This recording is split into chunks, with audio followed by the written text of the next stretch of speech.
Hi there. I just got in this morning carrying this extremely heavy winder I've just bought. This winder is believed to be made by Avo. It's an Avo Douglas winder. There's no plate on it anymore. It's been taken off. It's in a bit of a state. It needs cleaning up and setting up. But with this winder, I'm going to be rewinding this solenoid for the Otari and a lot of other things, I hope. I managed to get this apart by grinding off the tabs here, but I mean that shouldn't be a problem to put back together again. I took the bobbin out and look what I found. These indentations here were made by screws put through the body here, the wrong ones, basically these two here.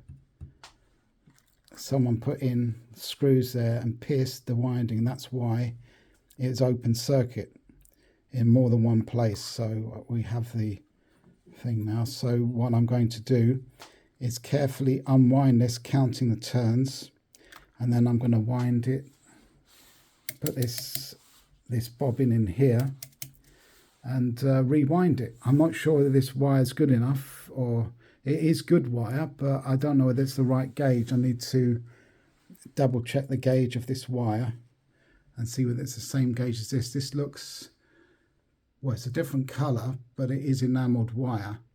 I'm going to check it very carefully, take all the turns off this by hand, counting the turns, and then just simply rewind it down here. So yeah, that would be a good thing to do. But this winder, I've got plans for this. I'm not just buying it for this solenoid, obviously. There's no one in the UK, as far as I know, correct me if I'm wrong, that will actually rewind transformers or make transformers for you. The only transformers that seem to be available is the plethora of poor quality ones from China. But, you know, they're made with poor quality copper, poor quality everything. So they're not really that good.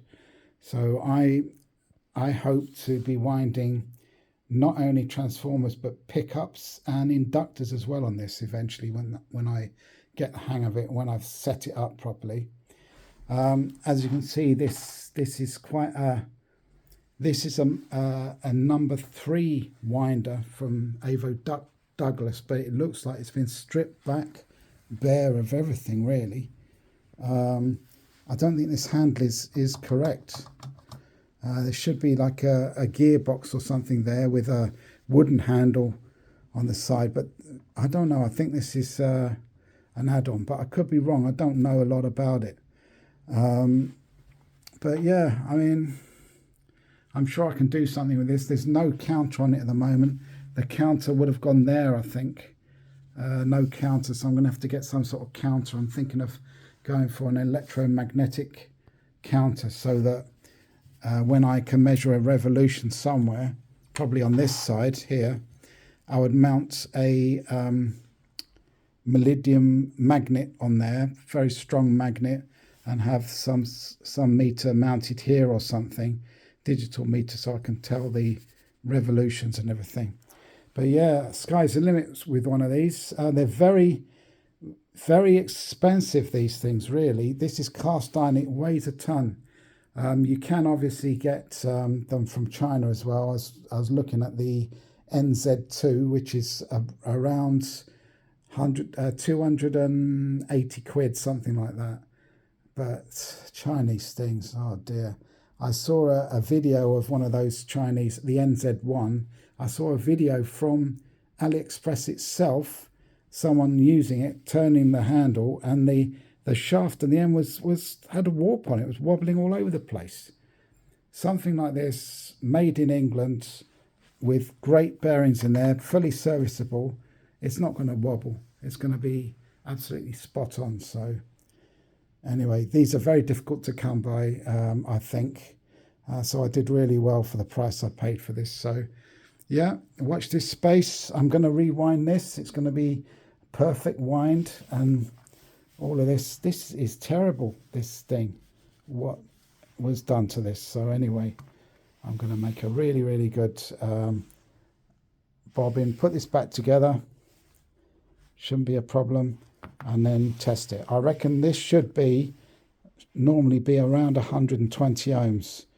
But obviously this doesn't measure that at all. It's open circuit, and when I actually joined it up and tried to revive it, thinking the loose end there was just, I don't know, broken somewhere, it's 5.8 ohms, which isn't enough, and it was overloading the transistor driver. So I think it's got to be at least 120 ohms this, but I won't know until I've fully unwound this, soldered the parts back together into a long string, and then find out what the resistance is of the wire. But I reckon around 120 ohms it should measure.